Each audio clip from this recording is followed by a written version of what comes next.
let's start with what we know. We know that there is a high burden of care among persons using drugs and alcohol, and high co-occurrence of other physical, behavioral, mental, and social issues, including high blood pressure, diabetes, depression, and involvement with the criminal legal system. This overlap in systems create an incredibly complex system of care, making services difficult to navigate. We also know that social support is critical, particularly within help-seeking behavior, as we know social support can help promote or hinder service use.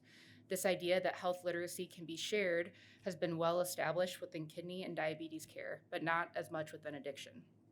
Education and employment are often the main perceived services needs among individuals leaving prisons with substance use disorders and their social support partners, with substance use as one of the least perceived and utilized services. Which brings me to the last point of just because someone qualifies for misuse or a diagnosis for substance use disorder does not mean they will want treatment, engage with it, or actively seek it. Which brings me to my research agenda, which is positioned within this intersection of substance misuse and the criminal legal system, to understand how we can create responsive systems of care for persons using drugs and alcohol, with a particular focus on populations that have been historically marginalized and oppressed and their respective needs. To help start to chip away at this broad area, I'm highlighting 2 ongoing projects I'm involved with.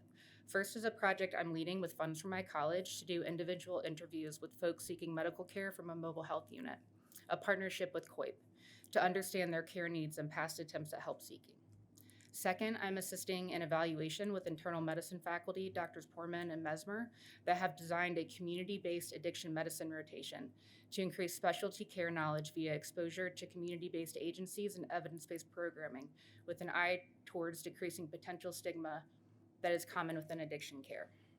Ultimately, this research can inform ideas of how we can create systems that are focused on care and not cure.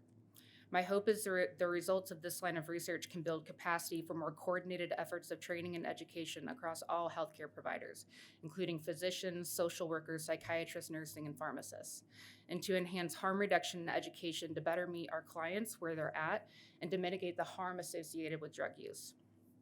Also, the hope is to promote reimbursement and care models that are consistent with other chronic disease services that can help us move forward to integrated care as the standard.